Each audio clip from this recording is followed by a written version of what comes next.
Good morning students. Today we will continue with spherical mirrors. कल हमने spherical mirrors के बारे में पढ़ा था। स्फेरिकल मिरर यानी वो मिरर जिनकी रिफ्लेक्टिंग सरफेस है एक part of sphere of the glass होती थी, उसको अपने क्या बोलते थे? स्फेरिकल मिरर बोलते थे। इसके अंदर दो तरह के मिरर थे। अगर अपने बाहर वाली सरफेस को पेंट कर देते थे यानी रिफ्लेक्टिंग सरफेस से अगर इनर होती थी तब उसको अपने बोलते थे कनकेव मिरर, और अगर जिसकी बाहर वाली सरफेस है वो अगर रिफ्लेक्टिंग होती थी तो उसको अपने क्या बोलते थे? Convex mirror. अब अपने आगे कंटिन्यू करेंगे image formation by spherical mirror, और स्फेरिकल मिरर के अंदर सबसे पहले अपने बात करेंगे कनकेव मिरर की। जो कनकेव मिरर है उसकी 6 इमेज फॉर्मेशन है और कन्वेक्स मिरर की 2 इमेज फॉर्मेशन है। तो पहले देखो, कोई भी इमेज फॉर्मेशन, इमेज का मतलब होता है कि जैसे आप ऑब्जेक्ट हो, मतलब अगर आप मिरर के सामने खड़े हो, आपके घर में प्लेन मिरर है तो आप क्या हो? एक ऑब्जेक्ट हो। जो आपके अंदर दिखाई देती है वो क्या होती है? आपकी इमेज होती है, ऑप्टिकल अपीयरेंस जो मिरर के अंदर दिखाई देता है। फिर आपने बात की थी कि इमेज है दो तरह की होती है, रियल इमेज और वर्चुअल इमेज। वो इमेज जो स्क्रीन पर ऑब्टेन नहीं हो सकती उसको अपने बोलते थे वर्चुअल इमेज, और वो इमेज जो स्क्रीन पर ऑब्टेन होती थी उसको अपने बोलते थे रियल इमेज। तो अब अपने बात करते हैं कनकेव मिरर की। कनकेव मिरर है उसके अंदर थोड़ा सा अलग तरीके से, अपने प्लेन मिरर की तरह नहीं है। देखो, कोई भी मतलब अगर अपने इमेज बनाते हैं तो बहुत सारी रेज हैं निकलती हैं, लेकिन अपने क्या करते हैं? सिर्फ 2 रेज का यूज करते हैं। यहाँ पर जब कनकेव मिरर से अपने इमेज बनाएंगे या कन्वेक्स मिरर से इमेज बनाएंगे तो 4 रूल्स होते हैं, लेकिन अपने कोई भी 2 रूल है उन्हीं का यूज करते हैं इमेज फॉर्मेशन के लिए। सबसे पहले अपने बात करते हैं पहला रूल क्या कहता है। आप लोगों को बताया था कि अगर ये स्फेरिकल मिरर जैसे कनकेव मिरर है, अगर ये पूरा का पूरा स्फीयर होता तो इसका एक सेंटर होता है जिसको बोलते हैं अपने सेंटर ऑफ कर्वेचर।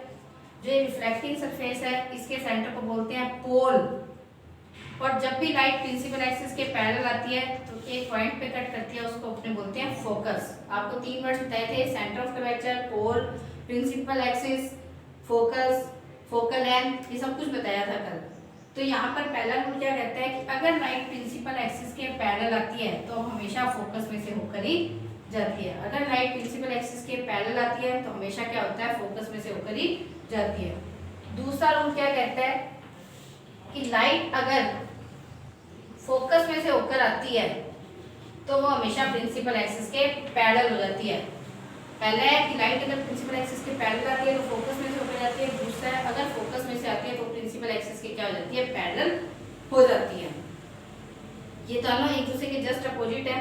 अब देखो, इसमें एरो का निशान, जिस साइड लाइट इंसिडेंट हो रही हो वापस से रिफ्लेक्ट हो रही हो, हमेशा अपने क्या करते हैं? एरो का निशान है वो क्या करते हैं? यूज करते हैं। तीसरा इसका रूल क्या कहता है कि अगर लाइट है, ये पोल हो गया, फोकस हो गया, सेंटर ऑफ कर्वेचर हो गया, सेंटर ऑफ कर्वेचर से जैसी जाती है वैसी क्या जाती है? वापस आ जाती है। यानी सेंटर ऑफ कर्वेचर से जाती है तो जैसे जाती है टकराती है वैसी क्या जाती है? वापस आ जाती है। तो थर्ड ये हो गया। और फोर्थ रूल है कि अगर लाइट है पोल से जाके टकराती है, ये पोल है, पोल से जाके टकराती है तो क्या होता है कि जैसे नॉर्मल अपने पढ़ते थे, अगर प्लेन मिरर से आके लाइट टकराती थी तो इंसिडेंट होती थी और वापस से क्या हो जाती थी? रिफ्लेक्ट हो जाती थी। बीच में क्या होता था? नॉर्मल होता था। तो जो एंगल ऑफ इंसिडेंस और एंगल ऑफ रिफ्लेक्शन इक्वल होता था, ऐसे ही यहाँ पर ये देखो इंसिडेंट रे होगी, ये रिफ्लेक्टेड रे होगी, और ये 90 डिग्री के एंगल पर क्या काम करता है? नॉर्मल काम करता है। तो यहाँ पर एंगल ऑफ इंसिडेंस और एंगल ऑफ रिफ्लेक्शन क्या हो जाते हैं? इक्वल हो जाते हैं। यानी जिस तरह से प्लेन मिरर के अंदर मतलब लाइट इंसिडेंट होती थी किसी पॉइंट पर टकराकर, पोल पर टकराकर, सेम वैसी क्या होती है? इंसिडेंट रिफ्लेक्ट होती है। इस अब आपके 4 रूल हैं। लाइट अगर प्रिंसिपल एक्सिस के पैरेलल आती है तो फोकस में से जाती है, फोकस से आती है तो प्रिंसिपल एक्सिस के पैरेलल आ जाती है, सेंटर ऑफ कर्वेचर से जाती है तो जैसे जाती है वैसे ही वापस लौट आती है, और अगर पोल से जाके टकराती है तो पोल से जाके टकराने के बाद क्या होता है कि पोल से टकराकर नॉर्मल प्लेन मिरर की तरह क्या हो जाती है? रिफ्लेक्ट हो जाती है। अब यहाँ पर 4 रूल है, लेकिन अपने ने क्या करने हैं? सिर्फ 2 रूल यूज करने हैं। कोई भी 2 रूल अपने क्या करते हैं? इसके अंदर यूज करते हैं। इमेज फॉर्मेशन के लिए सिर्फ 2 रूल है वो यूज करते हैं। वो हम अपनी सुविधा के अनुसार जो हमारे मतलब सेट बैठते हैं उसके अकॉर्डिंग करते हैं। देखो बच्चों, ये थोड़ा सा चैप्टर टिपिकल है तो आप इसको थोड़ा सा गौर से ध्यान से देखो। अब है ऑब्जेक्ट की पोजीशन होती है। ऑब्जेक्ट कहाँ पर रखा हुआ है? Object between F and C। Object है एफ और सी के बीच में रखा हो। ये देखो ये अपना मिरर हो गया, कनकेव मिरर की बात कर रहे हैं अपने सिर्फ अभी, 6 इमेज फॉर्मेशन है इससे। ये अपना पी हो गया, ये अपना एफ हो गया, ये अपने सी हो गया। अभी आप स्टार्टिंग में करोगे तो आप एक बार नाप के कर सकते हो, ये 3 सेंटीमीटर ले ली, ये 3 सेंटीमीटर आगे ले ली, लेकिन बाद में जैसे जैसे आपकी प्रैक्टिस होती जाएगी तो आपको ऐसा कुछ भी करने की जरूरत नहीं पड़ेगी। तो आप देखो ऑब्जेक्ट कहाँ पे बोला है, ये एफ और सी, एफ और सी के बाद, यानी एफ से बाद और सी से पहले कहीं मर्जी रख दो।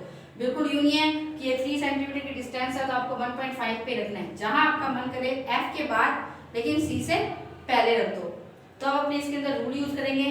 पहला रूल तो सभी में यूज होगा, लाइट अगर प्रिंसिपल एक्सिस के पैरेलल आती है तो फोकस में से होकर जाती है।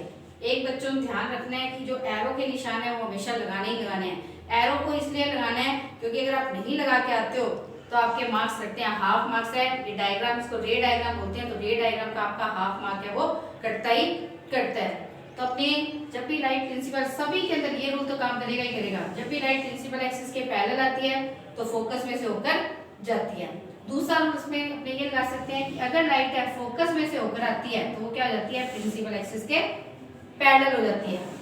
देखो ये दोनों रेज हैं, यहाँ पर मिली हैं, तो जहां पर ये मिली है वहीं पर क्या बन जाती है, इमेज है वो बन जाती है। तो यहाँ पर क्या बन गई, इमेज बन गई।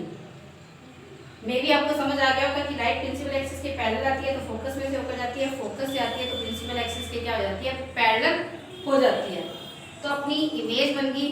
अब इमेज कहाँ पे बनी है, बिहाइंड सी। तो अपने को लिखना है ऑब्जेक्ट इमेज कहाँ पे बनी है, बिहाइंड सी। देखो अपने घरों में मिरर होता है तो मिरर के इस साइड इमेज बनती है, हमेशा इस साइड इमेज बनती है। तो वो कैसे होती है, वर्चुअल और इरेक्ट होती है, जैसे तुम हो वैसे बनती हो। यहाँ पे अब देखो इसका हेड वाला पार्ट, एरो वाला पार्ट है ऊपर है, जहां पर ये रेज मिलती है वहां पर अपने हेड वाला पार्ट शो करते हैं। तो यानी इसका हेड ऊपर है एरो का और यहाँ पर क्या है, नीचे है। तो नीचे है तो यानी कैसी है इमेज, उल्टी है। तो उल्टी वर्ड, जब उल्टा इमेज बनती है तब इसके लिए अपने क्या वर्ड यूज करते हैं, इन्वर्टेड। जैसे वर्चुअल इरेक्ट होता है सीधा, इस तरह से अपने इन्वर्टेड वर्ड किसके लिए यूज करते हैं, जब उल्टी इमेज बनती है। अब यहाँ पर याद ही रखना है हमेशा के लिए कि वर्चुअल के साथ हमेशा इरेक्ट वर्ड यूज करते हैं और इन्वर्टेड के साथ हमेशा क्या होता है, रियल इमेज। वैसे भी सोच लो कि ये इमेज है, पीछे तो बन नहीं रही, तो यहाँ पर कोई पेपर होगा वहीं पर बननी होगी, तो ये इमेज कैसी होती है, real and inverted. Real and inverted image है वो बनती है। अब आप साइज में देखो, ये साइज के अंदर इतनी सी है और ये साइज के अंदर कितनी है, इतनी बड़ी है। तो कैसी है इमेज, बड़ी है, इनलार्ज है। तो साइंस के अंदर, फिजिक्स के अंदर एक वर्ड यूज होता है मैग्नीफाइड। तो यानी इमेज कैसी बनी है अपनी, मैग्नीफाइड। इमेज कैसी बनी है, मैग्नीफाइड इमेज है वो बनती है। तो यानी देखो ऑब्जेक्ट एफ और सी के बीच में था तो क्या हुआ, लाइट प्रिंसिपल एक्सिस के पैरेलल आई, फोकस में से गई, फोकस से आई, प्रिंसिपल एक्सिस के पैरेलल आ गई, तो कहां पर बन गई image, behind C, real and inverted, magnified. अब आपको एक वर्ड है यू वी एफ। यू का मतलब होता है ऑब्जेक्ट डिस्टेंस, यानी मिरर से जो आपने ऑब्जेक्ट रखा है वो कितनी डिस्टेंस पे रखा है। वी का मतलब होता है इमेज डिस्टेंस, वी का मतलब क्या होता है, इमेज डिस्टेंस। और एफ का मतलब होता है focal length. You V F, you का मतलब ऑब्जेक्ट डिस्टेंस, यहाँ से पी से ये अपने ने ऑब्जेक्ट यहाँ पे रखा है तो पी से लेकर ये एफ जो डिस्टेंस है ये होगी ऑब्जेक्ट डिस्टेंस, यानी यू हो गया। पी से लेकर ये इमेज बनी है, ये वाली प्रिंसिपल एक्सिस पे डिस्टेंस लेते हैं, पी से लेकर जो इमेज बनी है यहाँ तक डिस्टेंस होगी इमेज डिस्टेंस, जिसको अपने वी से डिनोट करते हैं। और ये हो गया फोकल लेंथ, यानी जो पी से लेकर एफ तक डिस्टेंस होगी वो क्या होगी, फोकल लेंथ। बेटा इसके अंदर आपको साइन कन्वेंशन याद रखने हैं। साइन कन्वेंशन का मतलब न्यूमेरिकल्स क्वेश्चन आएंगे तब आपको साइन नहीं दिए होंगे, आपको खुद को बताना पड़ेगा, खुद को लिखना पड़ेगा कि इसके अंदर यू कैसा होता है, नेगेटिव होता है या पॉजिटिव होता है। आप लोगों को मैं सिंपल सा इसका समझा देती हूँ फंडा। अपने ग्राफ बनाते हैं, अपने यू लेते हैं O X X dash, Y Y dash लेते हैं।